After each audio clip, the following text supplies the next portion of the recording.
ఈరోజు మనము మా డివోషన్స్ సెషన్లో మరి ముఖ్యంగా ఇవాంజలిజం అనేది ప్రారంభంలో అపోస్తలిక్ పీరియడ్ అంటే ఎర్లీ చర్చ్లో అనగా మరి ఫస్ట్ క్రిస్టియానిటీ లేక ప్రారంభ దశలో ప్రభువు ఉన్న కాలంలో మరి ఆయన భూమి మీద ఉన్నంత కాలంలో ముఖ్యముగా ఆయన బాప్తిస్మము తీసుకొని యోర్దాన్ నదిలో బాప్తిస్మిచ్చు యోహాను ద్వారా బాప్తిస్వాన్ని తీసుకొని అరణ్యములో ఆయన 40 దినములు ఆత్మచేత ఆయన నడిపింపబడి మరి ఉపవాసం ఉండి ప్రార్థన చేసినట్లుగా మనము సువార్తల్లో మనం చదువుతాం.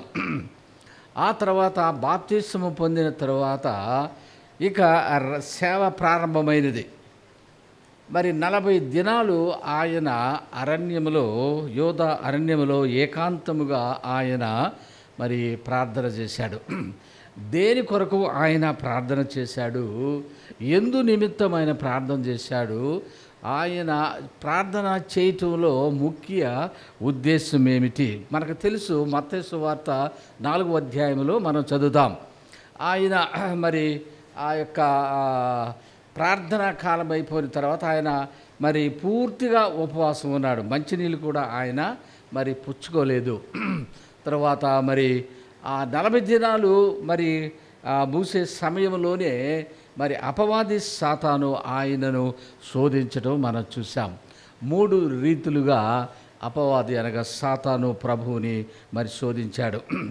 ఆ సమయంలో మరి మొదటి శోధన అంటే సాతానుడు ఎప్పుడు శోధిస్తూ ఉంటాడు. మరి ఆ శోధన ఏమిటంటే ఒకటి శరీర సంబంధమైన మనకు తెలుసు. ఆ వచనాలన్నీ మరి ప్రభువు ఆకలి గురినప్పుడు మరి సాతానుడు వచ్చి, ఇదిగో నీవు దేవుని కుమారుడు అయితే ఈ రాయిని రొట్టి అగునట్లు చేసుకొనమన్నాడు.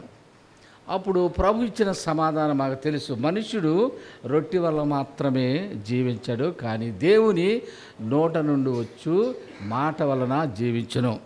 తర్వాత రెండవ శోధనలో మరి యేసు ప్రభు వారిని ఎక్కడికి తీసుకొని వెళ్ళాడు అంటే మరి కొండ శిఖరం మీదకు తీసుకొని వెళ్ళి ఈ లోకాలన్నింటినీ ఆయనకు చూపించి ఆయన ఏమన్నాడంటే, నీవు నాకు మొక్కితే ఈ లోకం అధికారాలన్నింటినీ నీకు నేను వశము చేస్తాను, నీకు ఇస్తాను అని ఆయన అంటే, ప్రభు ఏమన్నాడంటే, నీ దేవుడైన యెహోవాకు మాత్రమే నీవు మొక్కాలి, ఇంకో రకంగా నీవే నాకు మొక్కాలి, నీకు మొక్కటం కాదు నేను అని ప్రభువు ఖచ్చితంగా సమాధానం ఇచ్చాడు. తర్వాత అది నేత్రాశ. అది దేని కింద వస్తుందనంటే, ఇదేమో ఆహార విషయంలో మరి సాతాను శోధించడం ఏమో శరీరాశ, ఈ లోకాలన్నిటి చూపించి అధికారంతా నీకు ఇస్తానని చెప్పటంలో నేత్రాశ. అంటే అధికారం నీకు ఇస్తాను నీవు నాకు బ్రొక్కితే. మూడవదిగా దేవాలయము శిఖరం మీదకు తీసుకొని వెళ్ళి ఇక్కడి నుంచి నీవు క్రిందకు దుముకుము, మరి నీవు ఆజ్ఞ ఇస్తే దేవదూతలు వచ్చి నీ పాదము క్రింద నేలకు తగలకుండా నేను ఎత్తి పట్టుకుంటారు అని చెప్పాడు. మరి ప్రభు గద్దించాడు, నీ దేవుడైన యెహోవాను మాత్రమే నీవు సేవించాలి, ఆయనను ప్రేమించాలి అని సైతానును గద్దించాడు. తరువాత శోధనను జయించాడు. అదేమో జీవపు డంబము అంటే ప్రైడ్ ఆఫ్ లైఫ్ అంటారు. Lust of flesh, lust of ice, lust of pride అంటే శరీర ఆశ, నేత్రాశ, జీవపు డంబాన్ని ఆయన జయించేశాడు. అదే ట్రయాంఫ్ అంటే జయించేది అన్నమాట. అది తర్వాత ఆయన అన్ని దినములు ఉపవాసం ఉన్నదానికి ఈ లోకంలో ఉన్న వాటి అన్నిటినీ జయించటము, ఇటు శరీరాన్ని ఇటు లోకాన్ని అనగా ఈ లోక ఆశలను, అలాగే మరి గర్వమును, జీవపు డంబాన్ని, వీటన్నిటినీ ప్రభువు జయించాడు. చూసారా? తరువాత ఈ 40 దినాలని ఈ దేనికి ముడిపెట్టారు అంటే ఈ 40 రోజులు ఆ శ్రమ దినాల కింద ముడిపెట్టేశారు.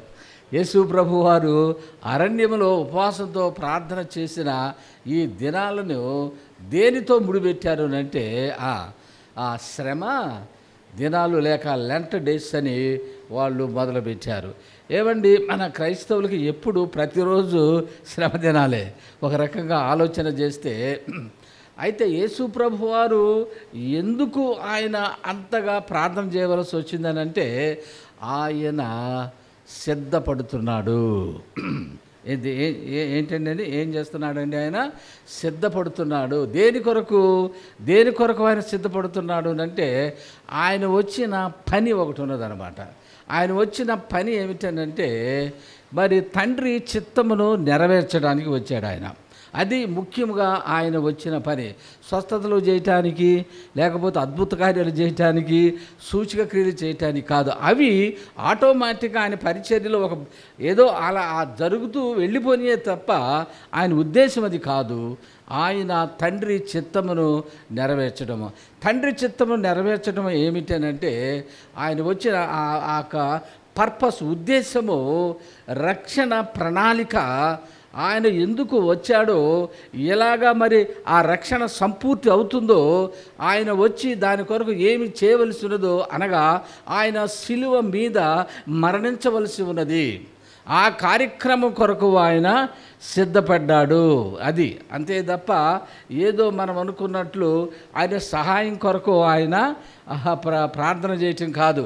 ఆయన ఈ లోకాన్ని జయించాడు, ఆయన ఈ యొక్క శరీరాన్ని జయించాడు, తర్వాత జీవపు డంబాన్ని అనగా గర్వాన్ని, నేత్రాశను, శరీరాశలను ఆయన జయించాడు. ఇది లోకములో నుండి పుట్టి, లోకమనగా మరి యోహాను గారు ఏం రాశారంటే డెఫినేషన్ ఏం చెప్పాడు? ఈ లోకం అంతా ఏంటనండి, నేత్రాశయు, శరీరాశయు, జీవపుడాము. ఆయన డెఫినేషన్ చెప్పేసేసాడు.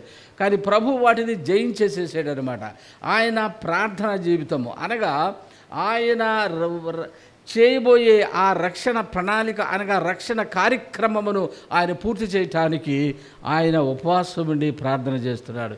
ఎందుకంటే శిష్యులే ఒప్పుకోలేదు, నీవు మరణించడానికి వీలు లేదు, వాళ్ళు ఎవరు నిన్ను పట్టుకుంటారు, ఎవరిని సిలుకు వేస్తారు, మేము ఉన్నాం కదా అన్నట్లుగా మాట్లాడుతున్నాడు. కానీ ప్రభు సాతాను వెనక్కి వెళ్ళు పేతురు, సాతాను దూరిపోయాడు పేతురులో అని వారు చెప్పేశాడు. నేను వచ్చిన కార్యక్రమానికి అడ్డు తగులుతున్నాడు. నేను వచ్చిన కార్యం ఏంటంటే సిలువ మీద నేను ప్రాణము పెట్టాలి. అది దాని కొరకు ఆయన సిద్ధపడ్డాడనమాట. అది తర్వాత ఆయన రెగ్యులర్గా ప్రార్థన చేసినట్లు కొన్ని సందర్భాల్లో మనం చదువుతాము. ఒకళ్ళన్నీ దాంట్లో రాయలేకపోయినా ఆయన ఏకాంతముగా అందరూ వెళ్ళినప్పుడు ఆయన కొండ ప్రాంతాలకు వెళ్ళి, ఆ యొక్క ఒలివ కొండ ప్రాంతాలకు వెళ్ళి ఆయన ఏకాంతముగా ఆయన ప్రార్థన చేసినట్లుగా మనం చదువుతాము సువార్తలలో కదండి. మరి ఆ విధంగా ప్రార్థనా జీవితాన్ని ఆయన మరి పగలంతా మరి ఆయన ప్రయాణాలు చేసి నడిచి మరి సువార్త దేవుని రాజ్యం అనగా తండ్రి చిత్తమును నెరవేర్చుటకు ఆయన వచ్చాడు కనుక ఆ కార్యక్రమంలో ముందు కొనసాగిపోయాడు. మరి ఆ రీతిగా ఆయన సిద్ధపడుతూ ఉన్నాడు. మరి దీన్ని బట్టి మనము చేయవలసింది ఏమిటనంటే మరి నీవు కూడా సిద్ధపడాలి. దేని కొరకునంటే దేవుడు నీకు ఇచ్చిన పనిని, నీకు ఇచ్చిన కార్యక్రమాలు అనగా ఏమిటంటే ఎందుకు ఈ భూలోకంలో నీవు పుట్టావు, తర్వాత నిన్ను రక్షించుటకు అనగా దేవుడు ఎందు నిమిత్తము నిన్ను రక్షించాడనే ఆ ఉద్దేశాన్ని తెలుసుకొని నీవు కూడా మంచి తీర్మానముతో నీవు కూడా తండ్రి చిత్తమునంటే ఈ ప్రణాళిక, ఈ యొక్క రక్షణ ప్రణాళికను ప్రకటించుటలో నీవు నేను మనందరము ఉన్నాము. ఆ రీతిగా మనం సిద్ధపడాలి. అది అయితే మతము కింద ఏదో ప్రార్థన చేసుకుందాము, అదిగో ప్రభు ప్రార్థన చేశాడు, మనం కూడా శ్రమల దినాలు వచ్చేసినాయి, మనం కూడా ప్రార్థన చేయాలి, మనం కూడా ఉపవాసం ఉండాలి. ఆ ఉపవాసం అనేది యేసు ప్రభు కోసం చేసే ఆ ఉపవాసం ఉన్న విషయాన్ని గొప్పగా చెప్పుకుంటారు.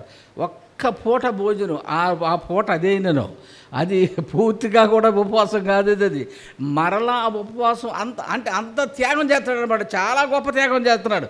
ఏంటంటే ఒక పూట ఉపవాసం ఉండటానికి అది గొప్పగా చెప్పుకుంటున్నాడు. అది కాదు దేవుణ్ణి కోరుకున్నది. దేవుడు కోరుకున్నదేంటి? నువ్వు ఏది చేయాలి? పని చేయాలా, ప్రార్థన చేయాలా? ఏది సులభము? సువార్త ప్రకటన చేయటం సులభం అంటే పని అండి. అది ప్రార్థన చేయమంటే ఇంట్లో కూర్చొని ప్రార్థన చేయటము. మరి ఏది సులభము, ఏది కష్టము? ప్రార్థన చేయటమే సులభం అండి. కష్టం ఏంటంటే నువ్వు పని చేయటం కష్టం. అంటే పని అంటే ప్రభు చేసిన పని. ఆయన వెళ్ళాడు, సువార్త ప్రకటించాడు, మరి అన్నీ కూడా మరి ఆయన చేశాడు. మరి అలాగా కోర్స్ ప్రార్థన కూడా చేయాలి మనము. మరి పని లేకుండా ప్రార్థన ఏమంటాడంట? హోల్ నైట్ అంటే చైన్ ప్రేయర్ అట. అంటే నువ్వేం పని చేయమన్నాడు ఇక. ఎందుకంటే అది చాలా అనుకూలంగా ఉంది చైన్ ప్రేయరు. ఎందుకంటే నీ తర్వాత ఇంకోటి చదువు ఒక్కడే చేయవు, నువ్వు ఒకదాని మీద చేయవు. నువ్వు లింక్ వెచ్చిపోయి వెళ్ళిపోతావు నిద్రపోవటానికి. ఇంకొక ఆయన ఆ లింక్ అంటించుకుంటాడు, మళ్ళీ ప్రార్థనకి వెళ్తాడు, ఇంకోళ్ళు వస్తారు. ఏంటి ప్రార్థనలో ఎవరు చెప్పారు మీకు? యేసుప్రభు అలాగా చేయలేదే. యేసుప్రభులాగా 40 రోజులు చచ్చిపోతావు నువ్వు. ఎందుకనంటే 40 రోజులు చేసి వల్ల కాదు, ఎవరి వల్ల కూడా. ఆయన దేవుడు కనుక 40 దినాలు ఆయన మంచినీళ్ళు కూడా పుచ్చుకొనకుండా ప్రార్థన చేశాడు. దేని కొరకు తెలుసా? తండ్రి చిత్తము నెరవేర్చుటకు. అనగా తండ్రి నీ చిత్తమైతే ఈ గిన్నె నా యొద్ద నుంచి తొలగించు. ఏంటి ఆ గిన్నె? ఆయన జీవితం. నీ చిత్తమే జరుగునుగాక, సిద్ధించునుగాక, నీకోసం నేను ప్రాణం పెట్టబోతున్నాను అని ఆయన సిద్ధపడుతూ ఉంటే నీకు ఏలాకోళంగా ఉంది. అంటే నువ్వు ఏలాకోళంగా చేసేస్తున్నావు దాన్ని. ఆ ప్రార్థన నువ్వు చూసుకో. నువ్వు ఏ పరిస్థితుల్లో నీవు ఉన్నావో, దేవుడు ఏం చేశాడో అది ఒక్కసారి నువ్వు జ్ఞాపకం చేసుకో. లోకాన్ని జయించడము, నేత్రాన్ని జయించడము, నీ గర్వాన్ని జయించడం, అంటే జీవడమ్మాన్ని జయించడము, అది నీవు ప్రాక్టీస్లో పెట్ట. లోకం అంటే ఇదే కదా ప్రేమ, దీనే కదా నువ్వు జయించడం అనేది. ఇక జయించడం అంటే ఏమిటి? జయ జీవితం అంటే ఏంటి? ట్రయంఫ్ అంటే ఏమిటనంటే యేసు ప్రభు వారు చెప్పిన విషయాలు, ఆయన చేసిన పని. మరి ఆయన సిద్ధపడ్డాడు. దేవుని రాజ్య సువార్తను ప్రకటించుటకు ఆయన మరి ప్రారంభించాడు. దేవుని రాజ్యము మీ మధ్యనే ఉన్నది. ఎక్కడ ఉందండి ఇది? మీ మధ్య ఉన్నది. నేనున్నాను మీ మధ్యనే. ఈయనే సువార్త, ఈయనే గాస్పల్. ప్రభు అలాంటి మాదిరి మనకి ఉంచిపోయాడు. అది ప్రభు చెప్పిన మరి విషయము. తర్వాత మీరు చదువుకుంటే మత్తయి సువార్త 4వ అధ్యాయంలో తర్వాత మరి ఈ సువార్త అనేది అపోస్తలిక్ పీరియడ్లో, అనగా ప్రారంభ దేశంలో ప్రభువే ప్రారంభించాడండి. ఆ తర్వాత శిష్యులు, అనగా ఎవరు వాళ్ళు? 12 మంది శిష్యుల్ని ప్రభు పిలుచుకున్నాడు. మత్తయి సువార్త 4వ అధ్యాయము 19వ వచనము 20వ వచనం అందరికి తెలిసిన వచనము అది. ఎవరైనా గట్టిగా పెద్దగా చదవగలరా? అందరూ సహాయార్థము. మత్తయి సువార్త 4వ అధ్యాయము 19, 20. నా వెంబడి రండి అని, come follow me, Jesus said, I will make you fishers of men. At once they left their nets and followed him. ఏమండి చదివారు తెలుగులోను? ఏంటి? ఆయన నా వెంబడి రండి, నేను మనుషులను పట్టు జారనుగా వారితో చెప్పెను. అనగా వెంటనే వారు తమ వలను విడిచిపెట్టి ఆయనను వెంబడించింది. ఫస్ట్ వెంబడించిన వారు పేతురు, అంద్రియా. ఆ క్రిందకు చదివితే తర్వాత ఎవరునంటే యాకోబు, యోహాను, మరి జబదయి కుమారులు.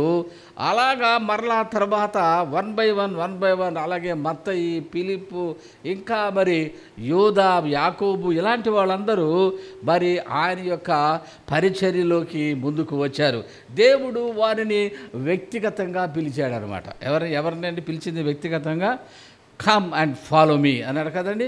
దేని కొరకు ఆయన పిలిచాడు అంటే, దేని కొరకు పిలిచాడండి? ఆయన ఏం చెప్పాడు? నేను మిమ్మలను మనుష్యులను పట్టు జాలగా. ఇవి అంతకుముందు వాళ్ళు చేసిన మరి వాళ్ళు వృత్తి ఏమిటనంటే, గలియ సముద్రంలో వారు చేపలను పట్టడం. అంటే జాలరులు అంటే అగ్రికుల క్షత్రియులు కాదు వీళ్ళు. మీరు అటు వెళ్ళిపోతారు మన వాళ్ళందరూ అక్కడికి. ఎందుకనంటే వాళ్ళు ఎవరు? యూదులు. ఎవరు చెప్పండి? వాళ్ళు గలీ సముద్రము. అక్కడ వాళ్ళందరూ ఏం చేస్తున్నారు? వాళ్ళు చేపలు పట్టుకుంటారు. వృత్తి అది. కుటుంబాన్ని పోషించుకుంటూ ఉన్నారు. బహుశా maybe they are little educated, they may not be highly educated, but they are maybe little educated because they are Jews. కనుక they have a minimum education at rabbi's house. ఎందుకంటే రబ్బీ బోధకుడి దగ్గర కొంత నేర్చుకొని ఉంటారు వాళ్ళు. కొంతమంది చదవరులు కూడా ఉన్నారు. మత్తయి లాంటి ఇన్కమ్ ట్యాక్స్ ఆఫీసరు అక్కడ గల్లీయ ప్రాంతంలో అక్కడ ఓడరేవులు ఆయన ఉన్నప్పుడు యేసు ప్రభు కమ్ అండ్ ఫాలో మీ అన్నప్పుడు వెంటనే ఆ డస్క్ వదిలిపెట్టేసి మరి ప్రభువుని వెంబడించాడు. మరి మత్తయి సువార్త రాసింది ఆయనే కదా. మరి ఎందుకు దేవుడు వీళ్ళందరూ పిలిచాడు అంటే, ఎందుకు పిలిచాడు అంటే ఆయన పనిని, ఆయన రాజ్య సువార్తను ప్రకటించుటకు పిలిచాడు. శిష్యులు అడిగారు, ప్రభా ఇవన్నీ మేము వదిలిపెట్టాం కదా, ఈ వలలు కూడా వదిలిపెట్టాము, ఈ వృత్తిని వదిలిపెట్టాము, ఇవన్నిటి కూడా మేము నీ కోసం త్యాగం చేసాము, మాకేంటి అన్నట్లుగా వాళ్ళు వ్యక్తపరిస్తే, అయ్యా మీ పేరులు జీవగ్రంథంలో రాయబడి ఉంటాయి. నేను ఎందుకు పిలిచానంటే మీకేదో ఈ లోకంలో మిమ్మల్ని గొప్పవాళ్ళు చేయటానికో, ఈ లోకంలో ఏదో గొప్ప స్థితిలో పెట్టడానికో, మంచి ఉద్యోగం ఇవ్వటానికో, లేకపోతే ఏదో వ్యాపారం చేసి నేను పెద్ద శాస్త్రవేత్త కింద చేయటానికి, వ్యాపారవేత్త కింద నేను పిలవలేదు. నేను ఎందుకు పిలిచాను అంటే నాతో కూడా కలిసి మీరు నేను ఉన్నంతకాలము దేవుని సువార్తను, పరిచర్యను మరి సువార్త ప్రకటించాలి, పరిచర్య చేయాలి. అందుకు దేవుడు వారిని వ్యక్తిగతముగా ఆయన పిలిచాడు. మరి ఇప్పుడు మనల్ని కూడా అలా ఆయన వ్యక్తిగతంగా పిలిచాడండి. మనం అప్పుడు పిలిచాడు, మన అందరం ఉన్నామండి. మరి దేవుడు నన్ను పిలిచాడని మీరు అంటారు. మరి ఇప్పుడు దేవుడు మిమ్మల్ని ఎలాగ పిలిచాడు? ఆయన స్వార్థ ద్వారా మిమ్మలను పిలిచాడు. వాళ్ళనేమో వ్యక్తిగతంగా పిలిచాడు. మనం లేమప్పుడు మనల్ని ఎలా పిలిచాడు అంటే సువార్త ద్వారా, నీవు సువార్తను నమ్ముట ద్వారా దేవుడు నిన్ను పిలిచినట్లే ఆత్మీయంగా. దేనికి పిలిచాడు అంటే పొజిషన్ కోసం కాదు, ఇక స్టేటస్ కోసం కాదు. నువ్వు శిష్యుడిగా ఉండటం అని అంటే వాళ్ళు వదిలిపెట్టి వచ్చారు, నేను మిమ్మలను మనుషులను పట్టే జాలలుగా చేస్తారు. మరి మామూలుగా మీరు వృత్తి ఇది జీవనాధారమైనది, ఇది వదిలిపెట్టేసి ప్రభు కొరకు వాళ్ళు వచ్చినప్పుడు వాళ్ళు మనుషులు అంటే ప్రజలను దేవుని రాజ్యములోనికి, రక్షణ మార్గములోనికి తీసుకురావటం అన్నమాట. అది నా వెంబడి రండి, follow me, I will make you fishers of men. Once they left their nets and followed him. వెంటనే సింగులర్ యాక్షన్, వెబ్ వదిలిపెట్టేశారు, ప్రభు యొక్క పరిచర్యలో మరి ముందుకు వెళ్ళారు. తరువాత మరి మనకు తెలుసు చరిత్ర, కష్టమైన పని ఏంటనంటే ఫిషింగా, లేకపోతే మరి మనుషులను పట్టడం అంటే మనుషులకు సువార్తను ప్రకటించి వారిని దేవుని రాజ్యంలోనికి తీసుకురావటము కష్టమా, విచ్ ఈజ్ డిఫికల్ట్. అమ్మా చేపలు పట్టడం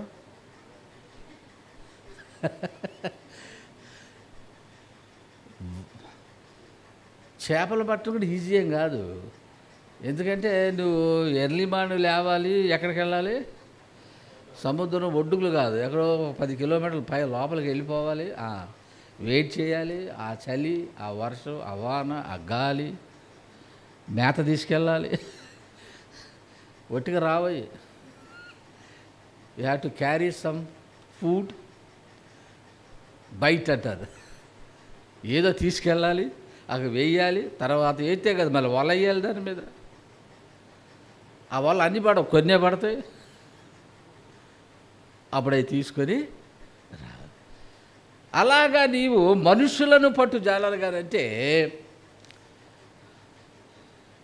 బయట అంటే ఏమిటంటే వల బయట ఇవన్నీ ఏమిటనంటే దేవుని యొక్క సువార్త, దేవుని యొక్క వాక్యాలు, సువార్త వాక్యాలను నీవు ఉపయోగిస్తే ఆ వలలో అనగా ఆ సువార్తలో వాళ్ళు పట్టబడతారు.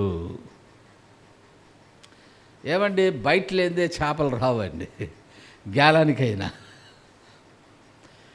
దేవుని సువార్త వినందే ఎవ్వరు రక్షణలోకి రారండి. దేవుడు నన్ను బాగు చేసాడు వచ్చానంటే అంతవరకు మళ్ళీ బాగుంటే మళ్ళీ వెళ్ళిపోతాడు వెనక్కి, ఉండడు. అది సరైనది కాదు. అది కరెక్ట్గా అతని వాక్యాన్ని వినాలి, రక్షణ సందేశాన్ని వినాలి. ఎందుకు ప్రభు వచ్చాడో నీ మారు మనసు పొందాలి, అప్పుడు అతను మారినట్టు లెక్క. గనుక అది కష్టమే. ఎందుకనంటే ఈ లోకంలో అనగా వాళ్ళు సముద్ర జలాల్లో ఉన్నట్లుగానే ఈ లోకంలో ఉన్న జలమును అంటే జనమే. ఎవరండి వీళ్ళు? జనం అన్నమాట. సో నీవు వెళ్ళాలి, బయటికి వెళ్ళాలి. ఎక్కడికి వెళ్ళాలి? చేపలు మీ ఇంటికి రావు. You have to go, wait. Difficult. ఇది అంతకంటే డిఫికల్ట్. అది డిఫికల్టే, అది ఈజీ ఏం కాదు. ఇది కూడా డిఫికల్ట్. ఏది? ఇది ఇంకా కష్టం. రెండు కష్టమే, కానీ ఎక్కువ కష్టం ఇది. అది కష్టం, శ్రమతో కూడింది అంతా. Fishing is not easy work, చాలా హార్డ్ వర్క్ చేయాలి. అలాగే నువ్వు సువార్త పరిచయం అంటే హార్డ్ వర్క్. ఇది అంత ఈజీ కాదు. వలకు చిల్లులుంటే చేపలు పడవు, అవి పారిపోతాయి, పడిన వెళ్ళిపోతాయి లోపల నుండి. నువ్వు సరిగా వాకింగ్ చెప్పకపోతే, నీ యొక్క మెసేజ్ సువార్త సరిగా లేకపోతే ఆ ఇనేసి వెళ్ళిపోతారు అంతే, ఏదో చెప్తున్నారో చెప్పుకొని లేని.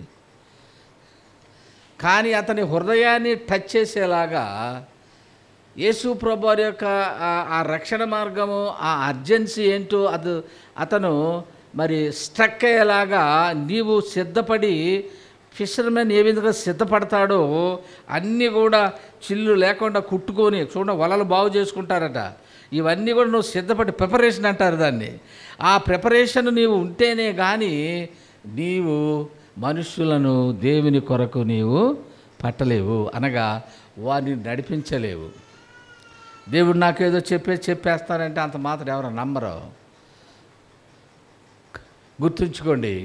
అందువలనే ఈ దీంట్లో యేసు ప్రభువారు తర్వాత ఆయన శిష్యులు అని మొదట మరి రాశాను. Evangelism at apostolic period and Jesus Christ and his disciples. మొట్టమొదట వాళ్ళే పరిచర్య చేసినట్లుగా మనము చూడగలము. ఒక పీరియడ్ ఉంది. ఒక పీరియడ్ అంటే ఎప్పుడంటే అపోస్తలిక్ పీరియడ్ అంటే ఫస్ట్ సెంచరీ అంతా అపోస్తలిక్ పీరియడ్ అంటారు. మొదటి శతాబ్దం అన్నమాట. మొదటి శతాబ్దంలో ముఖ్యంగా యేసు ప్రభువారు ఆరోహణమైన తరువాత, అనగా బాప్తిసము తీసుకొని ఆయన అరణ్యములో ఆయన సిద్ధపడి, అనగా ప్రార్థన, ఉపవాస ప్రార్థన, ఆ తర్వాత పరిచర్య, ఆ తర్వాత మరి ఆయన శిలువ మీద మరణించడం. అంటే దానికి ముందు ఆయన అద్భుతాలు చేసిన, లేక ఆయన బోధలు చేసిన అన్నీ కూడా మరి ఆయన ఈ లోకములో ఆయన కనుపరిచాడు. తర్వాత మరి ఆయన శిలువ మీద మరణించాడు, సమాధిలోనికి వెళ్ళాడు, తర్వాత పునరుద్ధానుడయ్యాడు, తర్వాత 40 దినములు కనపడ్డాడు, తర్వాత ఆరోహణమయ్యాడు. ఆరోహణమైన దగ్గర నుండి ఇక శిష్యులు ఇక సువార్త ప్రకటనలోనికి వచ్చేసారనమాట. ఆయన చెప్పాడు, మీరు సర్వలోకమునికి వెళ్ళి సర్వ సృష్టికి సువార్తను మీరు ప్రకటించండి, సమస్త జనులను నా శిష్యులుగా చేయండి, అనగా వారిని అనగా సంఘములోనికి, రక్షణ మార్గంలోనికి, దేవుని రాజ్యంలోనికి మీరు తీసుకురండి, మీరు వెళ్ళండి, ప్రకటన చేయండి, తర్వాత తీసుకురండి, తర్వాత వారికి తండ్రి కుమార పరిశుద్ధ నామము లోనికి బాప్తిసం ఇవ్వండి, తర్వాత థర్డ్ స్టెప్ నేను మీ ఏ సంగతులను నేను బోధించానో వాటిని వారికి బోధించండి, టీచింగ్ చేయమని ప్రభు వారికి ఆజ్ఞ ఇచ్చాడు. అపోస్తులు దాన్నే వెంబడిస్తూ ఉన్నారు. మరి సుమారు ఆ పీరియడ్, ఏ పీరియడ్ అండి? అపోస్తలిక్ పీరియడ్ అంటే ఆ కాలంలో ఫస్ట్ సెంచరీ అంటే AD 30 నుండి 70 వరకు. అనగా 70 అని ఎందుకన్నామనంటే యెరూషలేమును డిస్ట్రాయ్ చేసిన వారు. అంటే యెరూషలేము తెలుసు దాని పరిస్థితి. మొదట సొలొమోను మహారాజు కట్టారు, అది పడగొట్టబడింది నెబుకద్నెజరు. తర్వాత మరలా రోమా చక్రవర్తి తర్వాత ఎవరు కట్టారంటే చక్రవర్తి పడగొట్టాడు. రెండోసారి కట్టిన వాళ్ళు ఎవరంటే ఎజ్రా, నెహెమ్యాలు. తర్వాత వాళ్ళు బబులోను యొక్క మరి దానిలో నుండి ఆ యొక్క బానిసత్వం నుంచి వచ్చినప్పుడు దేవుడు ఆ పర్షియా రాజు ద్వారా కింగ్ అహష్వరోషు ద్వారా వారిని అనుమతించి తర్వాత పంపితే వాళ్ళు వచ్చి అంత వైభవముగా మహిమగా వాళ్ళు కట్టలేకపోయినా ఎవరు కట్టినట్టు సొలొమోను మహారాజు గారు కట్టినట్లు ఆ విలువైన అంత బంగారం, వెండి, వెలగల రాళ్ళతో వాళ్ళు కట్టలేకపోయినా కొంతవరకు కట్టి, ఎందుకంటే యూదులకి మందిరం చాలా ముఖ్యము కనుక వాళ్ళు యెరూషలేముని మరలా కట్టారు. ఆ కట్టిన దాన్ని మరలా రోమా చక్రవర్తి దాన్ని శుభ్రంగా డిమాలిష్ చేసేసాడు. ఆ తర్వాత వాళ్ళకి మందిరం లేదు. మూడోసారిగా ఏ రోజు కట్టాడు? 44 సంవత్సరాలు కట్టాడు. ఆ 44 సంవత్సరాలు కట్టిన మందిరాన్ని యేసు ప్రభు వారికి చూపించి యేసు ప్రభు వారితో ఏమంటున్నారండి, చూడండి మందిరం చాలా గొప్పగా అంత కట్టడమో చూడండి, ఎన్ని సంవత్సరాలు పట్టింది ఆయన చూపిస్తే ఆయన అన్నాడు, 3 దినముల్లో ఈ మందిరాన్ని పడగొట్టేస్తాను, తర్వాత లేపుతాను. అంటే వాడికి అర్థం అవలా. వాళ్ళు ఏం అర్థం చేసుకున్నారంటే, ఇదేంటి దేవుడి దగ్గర నుంచి వచ్చేది మందిరం పడగొట్టమంటే 3 దినాల్లో లేపుతాను అంటాడు. ఏంటంటే ఆయన ఏం చెప్పాడంటే, ఈ యొక్క దేహం అనే నా దేవాలయాన్ని మీరు నన్ను పడగొడతారు అంటే నన్ను సిలువేస్తారు, నేను తర్వాత సమాధిలోకి వెళతాను, నేను 3వ దినం తిరిగి లేస్తానని ఆయన చెబితే వీళ్ళు వేరేగా అర్థం చేసుకొని ఇతను దేవుని నుంచి వచ్చిన వాడు కాదని అనుకున్నారు. అయితే ప్రభు చెప్పాడు, ఇదిగో మీరు చూస్తున్న యెరూషలేము ఇది రాయి మీద రాయి లేకుండా రాయి మీద రాయి కట్టడం. అప్పుడు యెరూషలేములో సున్నపురాళ్ళు ఎక్కువ ఉంటాయి, ఆపితో పెద్ద పెద్ద కట్టేశారు వాళ్ళు. ఇటుకరాళ్ళు మనలాంటివి కాకపోయినా మరి వాళ్ళు చాలా గొప్పగా కట్టడం కట్టారు. వాటి ఒక రాయి మీద రాయి లేకుండా వాళ్ళు పడగొట్టబడతారు. అంటే మందిరము పడిపోతుంది, ఈ డిస్ట్రాయ్ అయిపోతుందని ప్రభు చెప్పాడు. అది ఆయన వెళ్ళిన 40 సంవత్సరాలకి అనగా AD 70లో టైటస్ ఎవరో ఆయన రోమా చక్రవర్తి కంప్లీట్గా డిమాలిష్ చేసేసాడు యెరూషలేముని 3 times.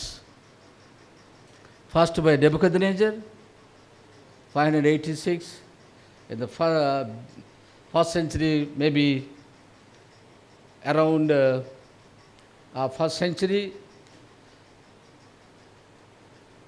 Third time by Emperor Titus. Second time by Roman Empire. First Babylonian Empire. Jerusalem was completely demolished, destroyed. They were taken into the captivity. బబులోను వెళ్ళిపోయారు. ఇక వీళ్ళకి మందిరము లేదు, యూదులందరూ చెదిరిపోయారు. ఆ రోజు నుంచి ఈ రోజు వరకు ఇశ్రాయేలీలకు ఏమీ లేదు.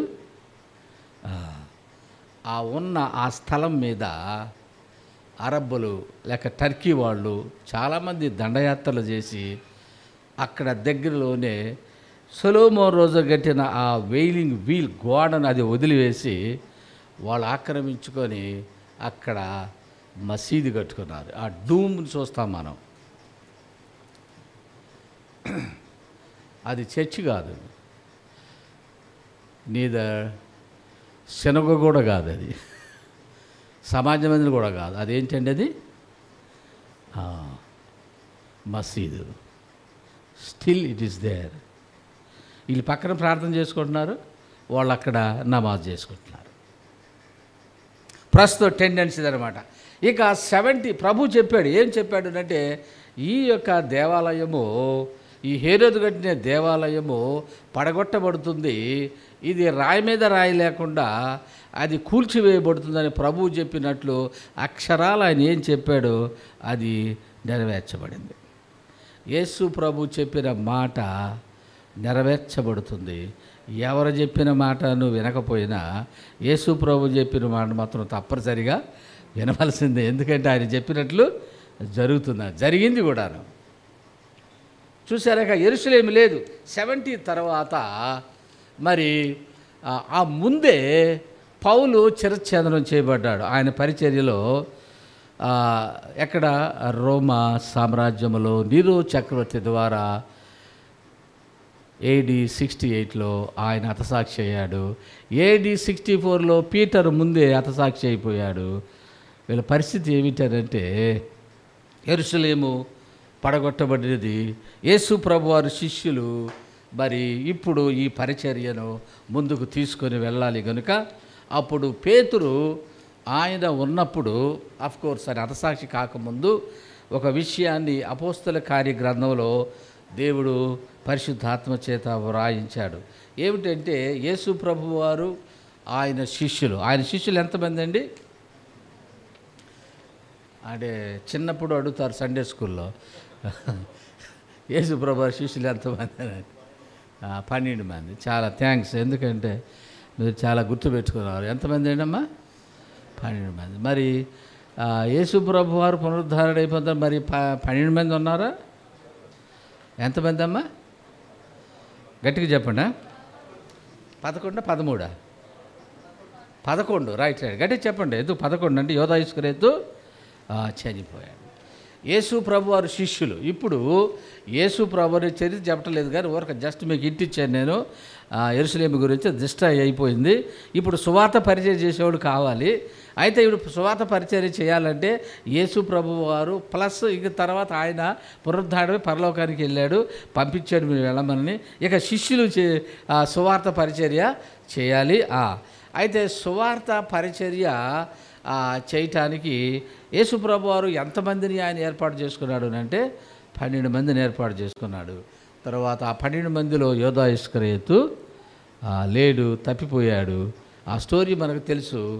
అయితే మరి ఇప్పుడు మరి పేతురు అంటున్నాడు, ఈ 11 మందే ఉన్నాము కానీ 12వ వ్యక్తి కావాలి. చూసారు. అందువలన అపోస్తల కార్యగ్రంథము 1వ అధ్యాయము 21 నుంచి మనం క్రిందకు చదివితే అక్కడ ఏమి రాయబడి ఉందనంటే 1వ అధ్యాయము 21 నుండి చివరి దాకా 25 వరకు చదివితే 2వ అధ్యాయము ప్రారంభమవుతుంది. కానీ పైన ఉన్న ఆ వచనాలు చదివితే మనకు అర్థమైపోతుంది ఏమిటి ఆ వచనాలు అంటే.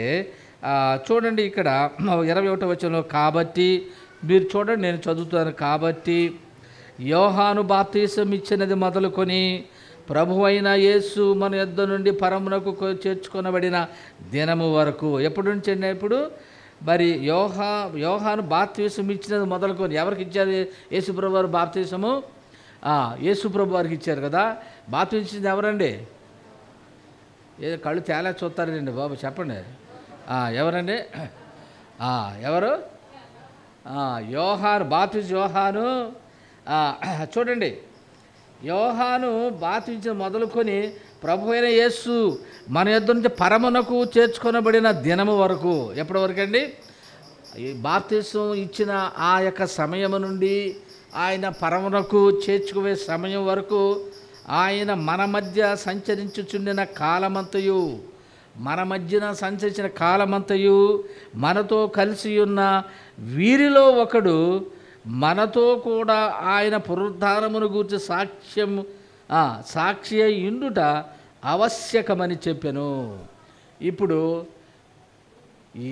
యేసు ప్రభువారు బాప్తీసం మొదలుకొని, అనగా యోర్దాను నదిలో నుండి బాప్తీసం పొందిన సమయం మొదలుకొని ఆరోహణమైన ఆ సమయం వరకు ఈ మధ్యలో జరిగిన ఈవెంట్స్కి ఒక సాక్షిగా ఉండాలి అంటే ఉండవలసింది 12 మంది.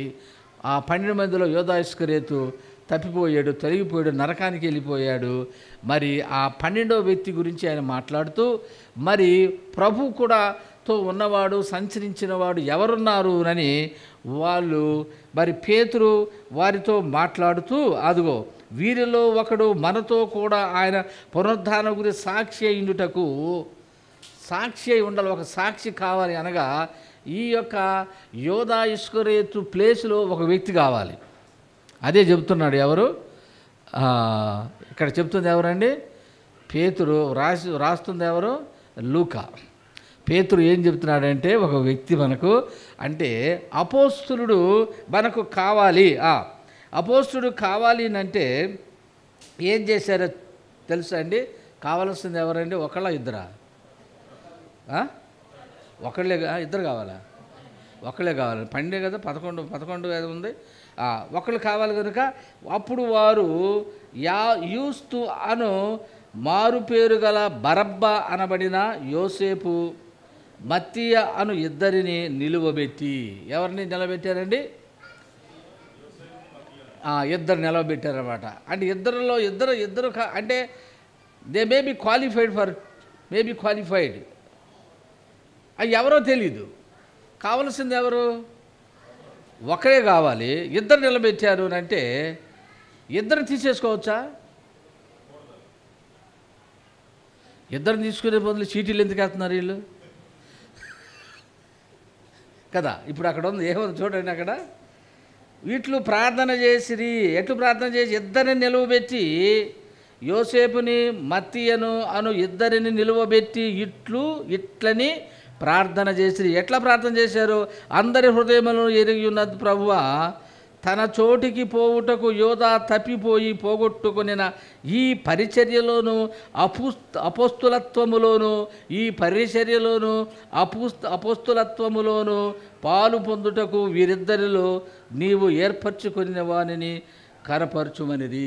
వీళ్ళిద్దరిలో ఎవరు ఏర్పరచుకున్నారో మాకు కనపరచమని వాళ్ళు ప్రార్థన చేశారు. ఇద్దరిలో ఎవరిని కనపరచమని ప్రార్థన చేశారు అంటే ఒక్కళ్ళే కావాలని. ఇద్దరిని తీసేసుకుంటే పోలా? No, only one. They need only one. కానీ ఎవరో తెలియదు. అందువల్ల ఏం చేశారు? వాడు చీట్లు వేసారట.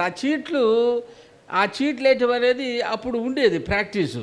యోనా విషయం కూడా చీట్లు వేసారు, గుర్తేనా మీకు? ఆయన ఏదో లోపల నిద్రపోతున్నప్పుడు ఆయన లేపి చీట్లు వేయించారు. నిద్రపోతున్నాం ఏంటి అని చీట్లు వేసి ఎవరి పేరు వచ్చింది?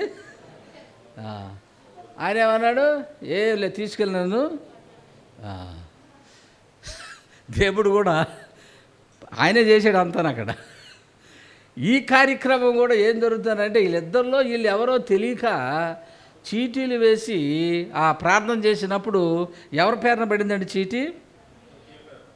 ఎవరండి? మత్తీయ పేరిట చీటీ వచ్చిన కనుక అతడు 11 మంది అపోస్తులతో కూడా లెక్కింపబడెను. ఇప్పుడు ఎవరు యాడ్ అయ్యారండి? ఎవరి ప్లేస్లో యాడ్ అయ్యాడండి? కరెక్ట్గా 13 ఉందండి.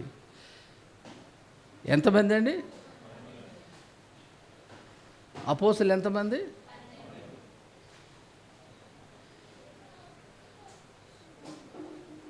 వీళ్ళ పని ఏంటి?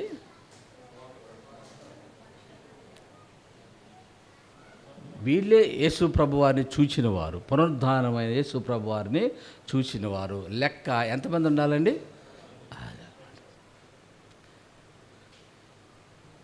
పౌలు అంటున్నాడు, దొంగ అపోస్తులు. ఏ అపోస్తులు అండి? నిన్ను ఎవరు పిలిచారు? నీ పేరును ఎవరు చీట్లు వేశారు? తర్వాత పోనీ మొదటి శతాబ్దంలో ఉన్న వాళ్ళు ఎవరైనా నీకు అధికారం ఇచ్చారా అంటే ఏమీ లేదు. మరి నువ్వు ఎందుకు పెట్టుకున్నావు పేరు? ఇక్కడ కార్యక్రమం జరుగుతుందే. ఎవరు? పేతురు బాప్తీసం ఇచ్చిన టైం కూడా మెన్షన్ చేశాడు అక్కడ. ఆయన పునరుద్ధానం దగ్గర నుంచి మధ్యలో ఆయన పునరుద్ధానం సాక్షిగా ఉండాలి అంటే ఆయన యొక్క పరిచర్యలోను అపోస్తత్వంలో పాలు పొందుటకు ఒక ఆయనను మనం ఈ 11 మందిలో అనగా తొలగిపోయాడు, చూసారా, తప్పిపోయాడు, నరకానికి వెళ్ళిపోయిన అతని ప్లేస్లో ఉండాలని వాళ్ళు ప్రార్థన చేస్తే దేవుడు వారికి ఎవరిని బయలుపరిచాడు? ఇద్దరిని. వాళ్ళకి తెలీదు, ఏమో దేవుని చిత్తం ఏమైనదోనని ప్రార్థన చేసినప్పుడు దేవుడు ఆయనకు మరి ఆయనకి పేతురు అక్కడ అపోస్తులకు బయలుపరిచింది ఏంటంటే మత్తీయ ఆ 12 మందిలో ఒక వ్యక్తిగా వాళ్ళు పరిచర్య చేయటానికి అన్నమాట. సో మరి మనము ఆ యొక్క కేటగిరీలోకి రావండి. మనం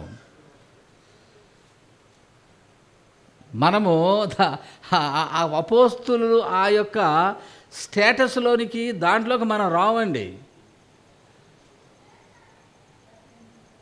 రావడానికి అవకాశం లేదు. ఎందుకనంటే యేసుప్రభుని పర్సనల్గా పిలవలేదు. నువ్వు సువార్తను నమ్మి వచ్చావు. యేసుప్రభు వారిని పునరుద్ధరణ వ్యక్తి నువ్వు చూడలేదు. పోనీ ఏదైనా లేఖనమే రాసావు, అది లేదు. పోనీ స్వస్థత చేసావు, అది చేయలేదు. మనం ఎలాగొస్తావు ఈ లిస్టులోకి? పరిచర్య ఏంటిది? ఇంకొకటి, హతసాక్షి అయ్యావా?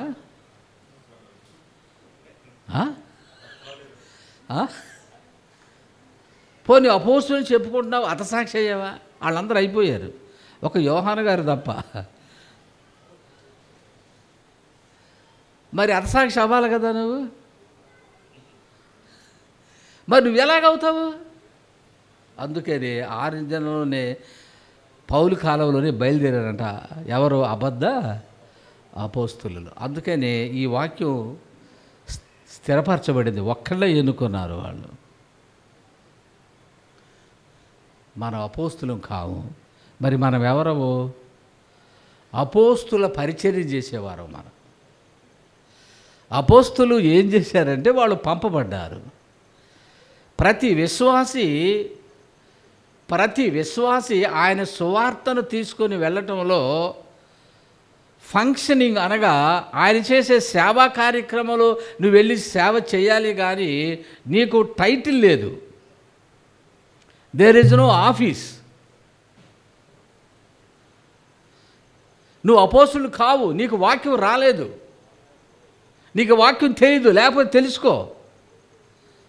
నువ్వు పరిచర్య మతం మానివేసి సువార్త ప్రకటన మానివేసేసి నేను అపోస్తులను అంటే, అపోస్తులు అంటే 2 కార్లు, 4 బిల్డింగులు, మంచి పరివారము, ఏంటంటే అది పెద్ద మంది మార్బలం, నీ వెనక ముందు సెక్యూరిటీ. ఇది అపోస్తులు అంటే నువ్వు అదే? పెద్ద ఎత్తుండాలి మనిషి, తెల్లటి బట్టలు వేయాలి, పుల్పిట్ రావాలి. పుల్పిట్ అంటే ఇది. అపోస్తులు మాట్లాడకూడదు. వాళ్ళు వచ్చి కాళ్ళ మీద పడిపోవాలి. ఎవరు? ఏమైనా సంబంధం ఉందండి? పరిచర్య వదిలేసి ఏంటి పనులు? నువ్వు అపోస్తులుడివా? అపోస్తులు లేక పరిచర్య చేసేవాళ్ళం మనం. మనకి టైటిల్స్ లేవు. మరి ఏమన్నా ఏ ఫంక్షనింగ్ ఉంది? ఫంక్షనింగ్ ఏంటంటే నీవు సంచేసుకొని బైబిల్ లోపల పెట్టేసుకొని నువ్వు సువార్త ప్రకటన చేయాలి.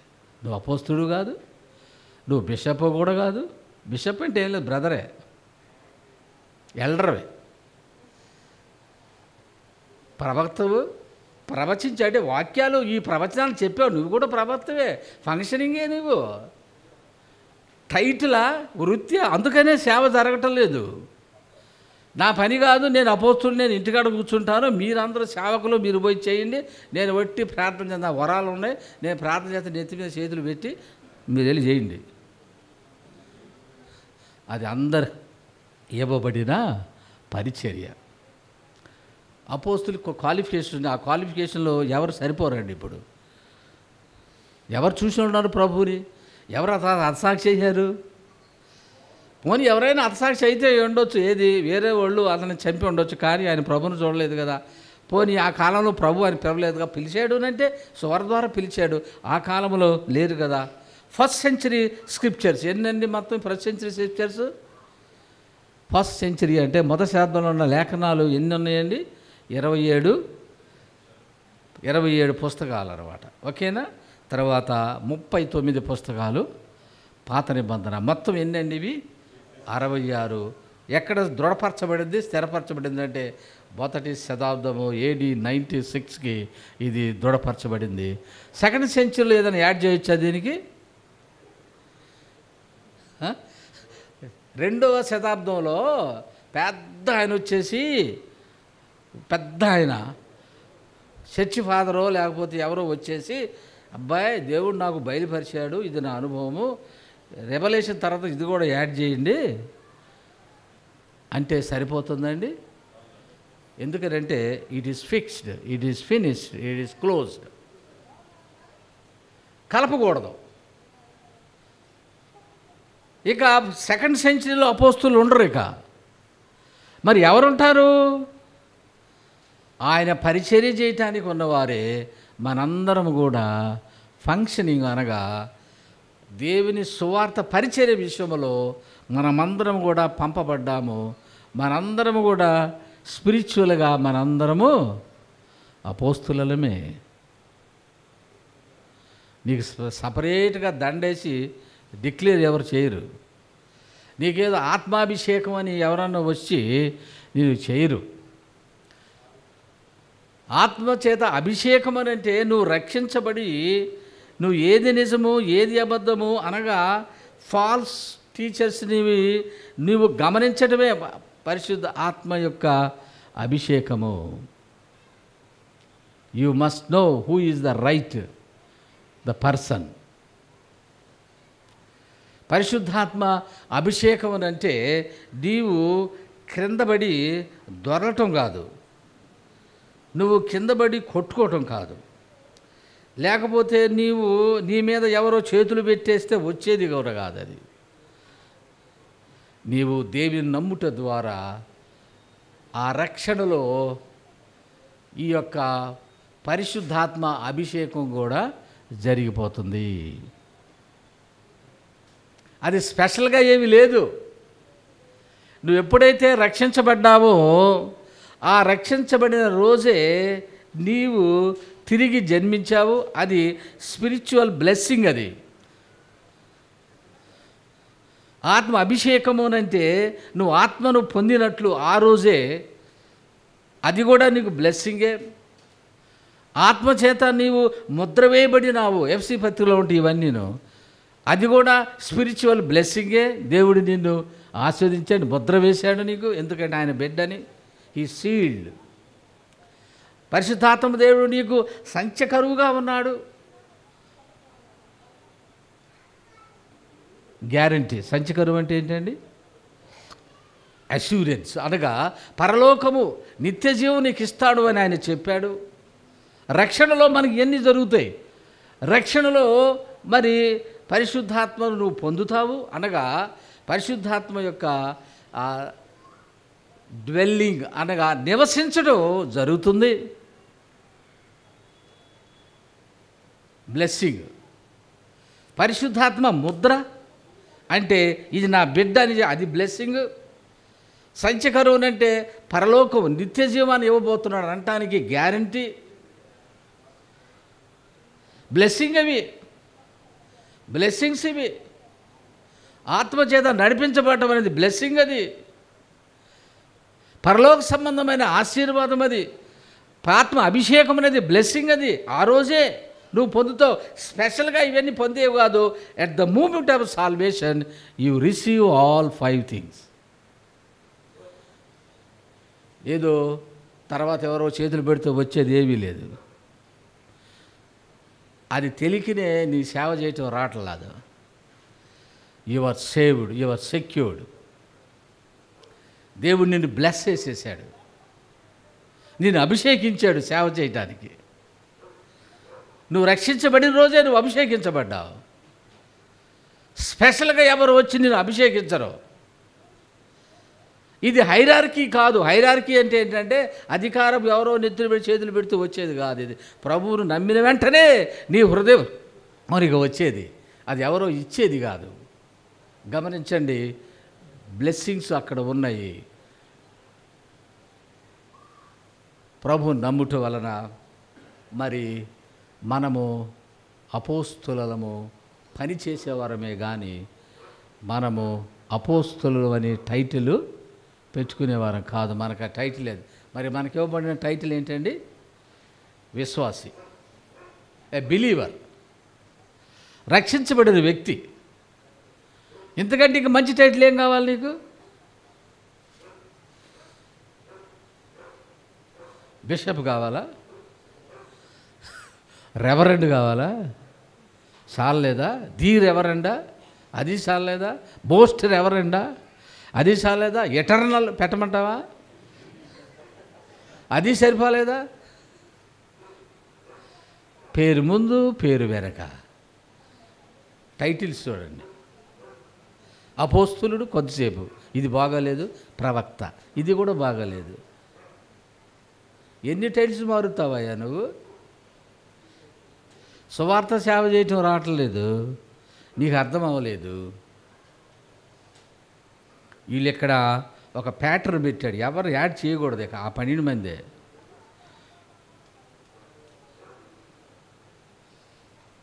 హతసాక్షి లేని వారు ఆ 12 మంది. సో దేవుడు మనకు అప్పగించిన పని ఏంటంటే, మీరు సర్వలోకమునికి వెళ్ళి సర్వ సృష్టికి మీరు సువార్తను ప్రకటించండి. అందువలన అపోస్తుల కార్యగ్రంథం మొదటి 12 అధ్యాయాలు ఈ పేపర్లో ఉంటవి. ఈ 12 అధ్యాయాల్లో పరిచర్య అద్భుతంగా జరిగింది. ఏంటనంటే, పేతురు ద్వారా 12 వచ్చిన మరి యోహాను గారి ద్వారా పేతురు యోహానులు మరి అద్భుతాలు చేశారు. తర్వాత యాకోబు ద్వారా, ఫిలిప్ ద్వారా మొదటి 12 అధ్యాయాల్లో పరిచర్య జరిగింది కదండి. మరి పేతురు యోహానుని వారు కొట్టినప్పుడు మరి వారు మరి సాక్ష్యం ఇచ్చారు. మరి మనుషులు మాటలు కాదు, మరి దేవుని మాట వినాలి. వాళ్ళేమో ఈ పెద్దలు, ఆ సమాజ మందిరపు పెద్దలు, ఆ సునగోగ సమాజ మందిరము, తర్వాత మరి ఆ యూదులో ప్రధాన యాజకుడు, ఇంకా అక్కడ ఉన్న వాళ్ళు, మరి యూదుల గుంపు, మరి వారందరూ వీళ్ళని హింసించినప్పుడు మరి వాళ్ళు ధైర్యంగా నిలబడి ఒక వ్యక్తిని ఆయన బాగు చేశారు. ఈ యొక్క పేతురు యోహానులు. మరి ముఖ్యంగా 3వ అధ్యాయంలో మనం చదువుతాము కదండి. మరి పేతురు దేవాలయం ఎక్కి వెళ్ళుచున్నప్పుడు అక్కడ జరిగిన అద్భుతము, మరి పుట్టినది మొదలుకొని మరి కుంటివాడు అయిన వాడు మోసుకు రాబడుతున్న వ్యక్తి ఆ పేతురు వైపు చూస్తున్నప్పుడు పేతురు యోహానులు ఏమన్నారంటే, మా దగ్గర వెండి బంగారములు లేవు, నజరేయుడైన యేసుక్రీస్తు నామమున లేచి నడవమన్నప్పుడు వెంటనే నడిచి గంతులు వేసి లోపలికి వెళ్ళి వాళ్ళతో కూడా ఆరాధన చేస్తూ ఉన్నాడు. అద్భుతం జరిగిపోయింది. లుస్త్రలాగా వీళ్ళు దండలు, పూలదండలు తీసుకురాలేదు, లోపలికి వెళ్ళిపోయారు. అందరితో పాటు దేవుని స్తుతిస్తూ ఉంటున్నారు. అయితే మరి ఫిలిప్పు కూడా మరి సమరయ ప్రాంతానికి వెళ్ళి ఆయన సువార్తను ప్రకటన చేశాడు. యోహాను మరి పేతురు కూడా సువార్త ప్రకటన చేశారు. మరి అలాగే తర్వాత మరి 13 నుంచి 28 వరకు మీరు చదవండి. 13 నుంచి 28 అధ్యాయాల వరకు పౌలు, బర్నబా, John Mark, Silas, Timothy, Luke, the team, వీళ్ళందరూ పరిచర్య చేశారు. లూక్ త్రోయాలో ఉన్న వ్యక్తి, ఆయన మరి పౌలుతో కలిసి పరిచారం చేయబడి ఫిలిప్పులో ఆయన పాస్టర్గా ఉన్నాడు. ఫిలిప్పి పట్టణంలో. ఎవరో ఆయన? లూకా గారు. పౌలు లూకాని ఫిలిప్పి పట్టణంలో వదిలిపెట్టాడు. ఎవరితో పాటు? మరి లుస్త్రాలో నుండి తిమోతిని తీసుకొని వారి యొక్క పరిచారకులుగా వెళుతూ మరి ఈ యొక్క లూక్ని త్రోయా నుండి ఆయన ఫిలిప్పుకి తీసుకొని నయపొలి అనే పట్టణంలో నుండి ఫిలిప్పులో ఆయన వదిలిపెట్టి, ఫిలిప్పు మరి ఆయన అంటే ఫిలిప్పి పట్టణంలో నుండి పరిచర్య. తర్వాత చాలామంది మరి అక్కడ వారి క్రైస్తవ సంఘముగా, ముఖ్యముగా లూదియా తెలుసు కదా, లిడియా, ఆవిడ తూతయ పట్టణస్తురాలు, ఊదారంగు పడిన ఆమె కన్వర్ట్ అయింది. ఆ జైలర్, వీళ్ళ జైల్లో పెట్టినప్పుడు ఆ జైలర్ కూడా కన్వర్ట్ అయ్యాడు. తర్వాత పుతోను దెయ్యం పట్టిన ఆ చిన్నది మరి స్వస్థత పొందింది, ప్రభుని నమ్ముకున్నది. ఫిలిప్పులో గొప్ప కార్యాలు, అక్కడ సంఘము స్థాపించబడినది. మరి పౌలు లూకాను ఫిలిప్పి పట్టణంలో వదిలిపెట్టి వారు అలాగా రావటం జరిగింది. అక్కడ నుండి మరి తెస్సలోనిక, పొద్దున చెప్పాను నేను, అక్కడ బెరయ, అక్కడ నుండి ఏథెన్సు, అక్కడ నుంచి కొరింథు, అక్కడ నుంచి ఎఫెసు నుండి మరి యెరూషలేము వెళ్ళినట్లుగా మనం చూస్తాం. ఈ పరిచర్య అంతా జరిగించింది. మరి దేవుడు వారిని ఈ రీతిగా, మరి బర్మ ఆయన కుప్ర వెళ్ళిపోయి సేవ చేశాడు.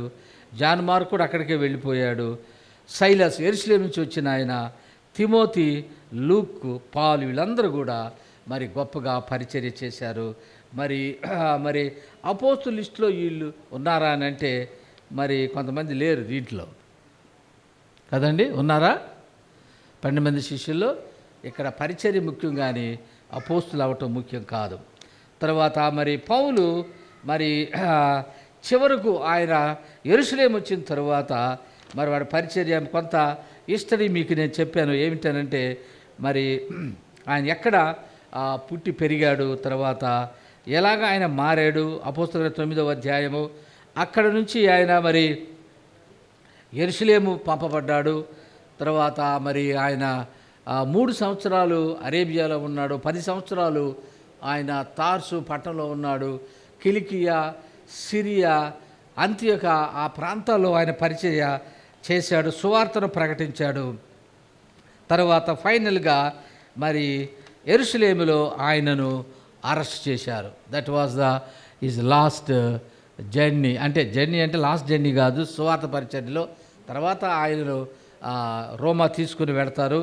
అంటే 3వ సువార్త దండయాత్రలో మరి వారు అనగా ఈ యూదులు అన్న ప్రధాన యాజకుడు, అక్కడున్న యూదులు ముఖ్యంగా వాళ్ళందరూ పౌలును పట్టుకున్నారు.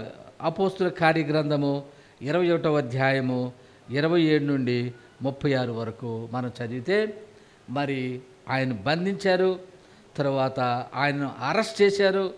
తర్వాత ఆయనని ఒక గుంపు ముందు, ఒక పెద్ద క్రౌడ్, 21వ అధ్యాయము 37 నుంచి 40 వచనాల వరకు, 22వ అధ్యాయము రెఫరెన్స్ ఇచ్చాను చదవండి. ఆయన ఒక పెద్ద ఒక గొప్ప గుంపు, క్రౌడ్ అంటే ఆ యెరూషలేములో ఆయన అరెస్ట్ చేశారు. మందిరంలో ఉంటుండగానే మరి ఆసియా నుంచి వచ్చిన కొంతమంది యూదులు ఆయన బంధించి మరి అల్లరి చేస్తున్నప్పుడు మరి ఇదిగో ఆయన మీద మోపిన నెపాలు ఏమిటంటే నేరం ఏంటి, ఆయన ఏమి తప్పిదాలు చేశారని పౌలు మీద వాళ్ళు మరి ఎలిగేషన్స్ ఏం చేశారు అంటే మొట్టమొదటిగా మరి ఈ పౌలు అనే వ్యక్తి మనకు అనగా యూదులకు వ్యతిరేకముగా ఆయన బోధ చేస్తున్నాడు. యేసు ప్రభు ఎవరు, ఆయన రాజని మనకు చెబుతూ ఉన్నాడు. ఆయన మోషే ధర్మశాస్త్రానికి వ్యతిరేకంగా ఆయన బోధిస్తున్నాడు. అంత మాత్రమే కాదు, మరి కైసరు ప్రభుత్వానికి కూడా ఆయన వ్యతిరేకంగానే ఆయన బోధిస్తున్నాడు. తర్వాత మరి ఈ యొక్క యెరూషలేము దేవాలయాన్ని ఆయన అపవిత్రం చేసేస్తున్నాడు. అంత మాత్రమే కాదు, ఈయన కొత్త మతాన్ని బోధిస్తున్నాడు అని ఇలాంటి ఎలిగేషన్స్ అని తీసుకొచ్చారు. కానీ అక్కడ వాస్తవానికి ఆయన చేసింది ఏంటంటే సువార్తను ప్రకటన చేస్తున్నాడు. అదే మెయిన్ అన్నమాట. సో నేను మనందరం కూడా ప్రజల్లోకి వెళ్ళినప్పుడు ఎన్ని ఎలిగేషన్స్ లేక మన మీద ఎన్ని నిందలు, ఎన్ని నేరాలు మోపుతారు అంటే మీరు మతాన్ని బోధిస్తున్నారు, మేము మత మార్పిడి చేస్తున్నారు, తర్వాత మీరు భారతదేశంలో ఉండటానికి వీల్లేదు, ఇంత భారతదేశం అంతా మాది అన్నట్లుగా ప్రజలు ఆనాడు పౌలుని అటాక్ చేసినట్టు యూదులు మన దేశంలో కూడా అటాక్ చేస్తున్నప్పుడు మరి నీ సమాధానం ఏంటి? ఇది మన దేశం కాదా? మనం మారుస్తున్నామా? వాళ్ళు మారుస్తున్నారా? వాళ్ళే మారుస్తున్నారు. ఎందుకనంటే ఎందుకు మారుస్తున్నారు? మీరు కానీ ఆ మతంలోకి వెళ్తే, మీ దీంట్లోకి వస్తే మీకు రిజర్వేషన్ ఉంటుంది, దాంట్లోకి వెళ్తే మీకు రిజర్వేషను ఉండదు. మరి మారుస్తుంది ఎవరు? మనం మార్చట్లేదండి, వాళ్ళు మారుస్తున్నారు. ఎలిగేషన్స్ చాలా వచ్చినాయి. పౌలు ఆ రోజు ఎదుర్కొన్నాడు, నిలబడ్డాడు. తర్వాత మళ్ళీ అక్కడి నుంచి ఎక్కడ తీసుకెళ్ళాడంటే సమాజ మందిరం కూడా తీసుకుని వెళ్ళాడు. సన్నిహేంద్రుని ముందును కూడా ఆయన ఎలా పెట్టారు చూడండి. 22 అధ్యాయాలు మనం చదువుతాము, 23 అధ్యాయాలు మనం చదువుతాము. ఆ సమాజ మందిరములో అని ఆయన ముందు నిలబెట్టారు. తర్వాత ఆయన చంపటానికి కూడా కుట్ర పన్నాడు. ఫైనల్గా ఆయన చంపటానికి కూడా వాళ్ళు రెడీ అయిపోయారండి. దేవుడు ఆయన తప్పించాడు. మీరు చదవండి ఎంత గొప్పగా తప్పించాడో. పౌలు యొక్క మేనల్లుడి ద్వారా ఆయన నుంచి తప్పించడం జరిగింది. మీరు చదవండి ఆ స్టోరీ అంతా. మరి దేవుడు ఏ విధంగా మరి పౌలును తప్పించాడు అని అంటే మరి దేవుని చిత్తం లేకుండా ఏది జరగదు. ఒకవేళ నువ్వు సువార్తకి వెళ్ళినప్పుడు అమ్మో నువ్వు భయపడుతున్నావేమో, నేను చంపేస్తారో లేకపోతే నేను ఏం చేస్తారో, ఏం కాదు. దేవుడు నిన్ను అలాంటి పరిస్థితుల నుంచి పౌలును తప్పించినట్లు నిన్ను కూడా ఆయన తప్పిస్తాడు.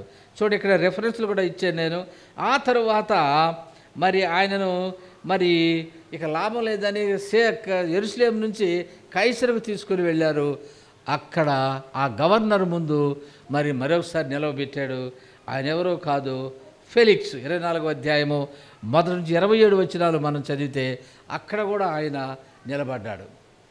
చూడండి, ఆయన సువార్త పరిచయం ఎక్కడైనా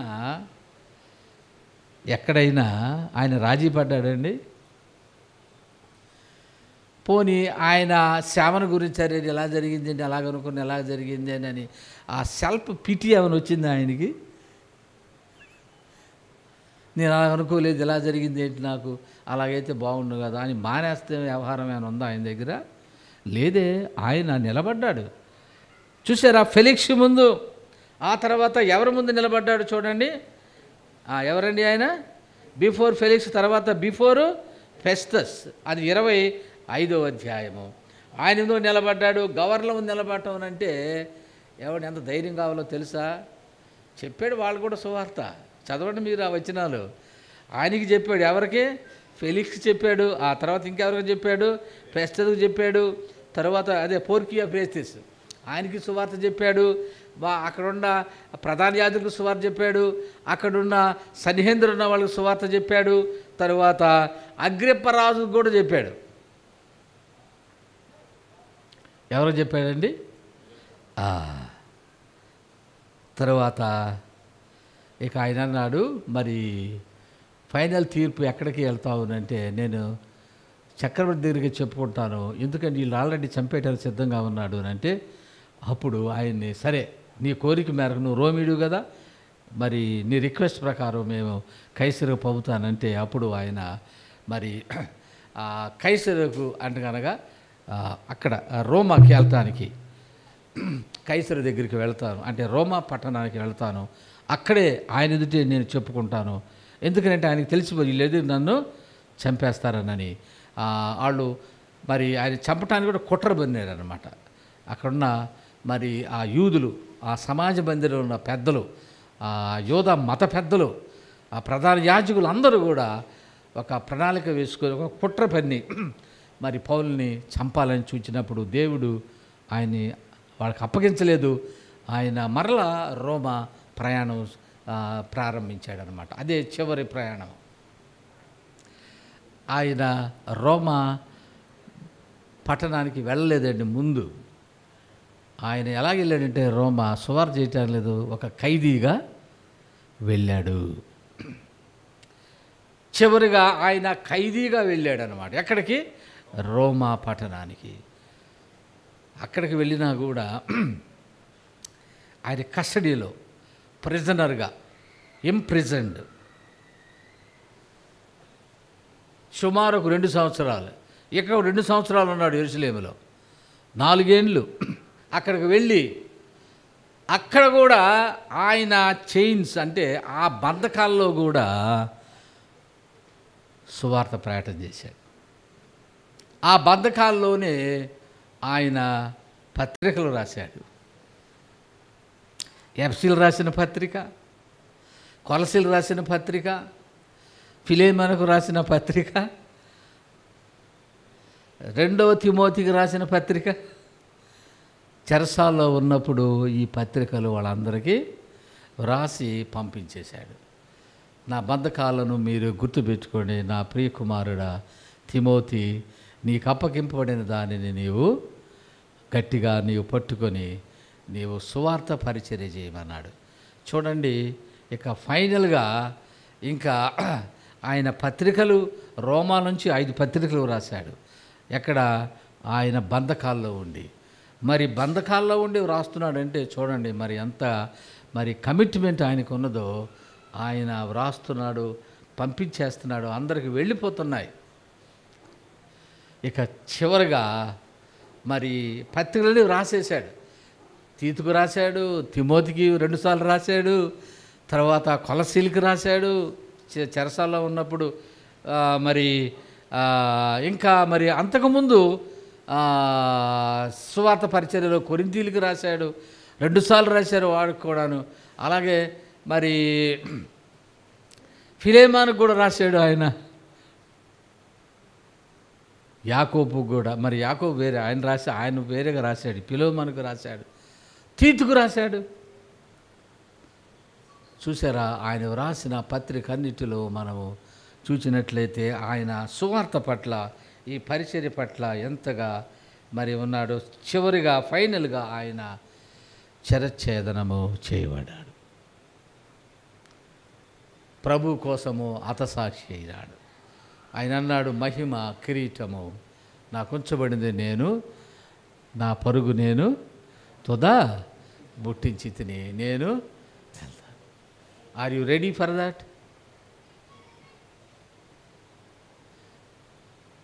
పౌలు వలె నీవు కూడా సిద్ధంగా ఉన్నావా?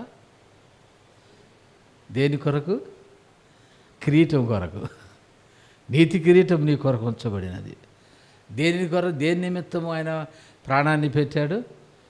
సువార్త నిమిత్తము. ఆ మార్గమును గురించి ప్రకటన చేయటానికి దేవుడు నీకు మంచి అవకాశాలు ఇస్తున్నాడు. వాటిని నువ్వు వాడుకొని సువార్త పరిచర్య నీవు చేయాలి. నీకు టైటిల్స్ ముఖ్యం కాదు.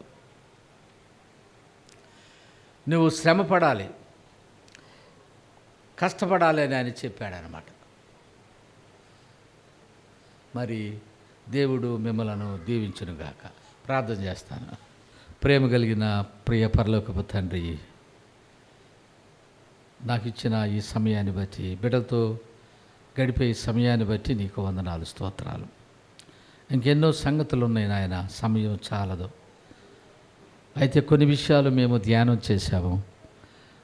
నీవు మాకు అప్పగించిన పనిని, అనగా సువార్త పరిచర్య ప్రకటనను చేయుటకు ఎక్కడ మేము రాజీ పడకుండా, దేనికి పాలుపడకుండా, గొప్పలకు వెళ్లకుండా, ఆధిక్యతల కోసం ప్రాకులాడకుండా తగ్గించుకొని నీ పరిచర్య చేస్తూ అనేకులను నీ రాజ్యంలోనికి నడిపించే సాధనాలుగా మమ్మల్ని అందరూ వాడుకోవాల్సిందని చేరువచ్చిన ప్రతి ఒక్క బిడ్డని వ్యక్తిగతంగా వారి గురించి ప్రార్థన చేస్తూ నీకు సమర్పిస్తూ, ఈ ప్రార్థన మా రక్షకుడు ప్రియ కుమారుడైన యేసుక్రీస్తు నామమును బట్టే స్తుతించి ప్రార్థించి వేడుకుంటున్నాము తండ్రి.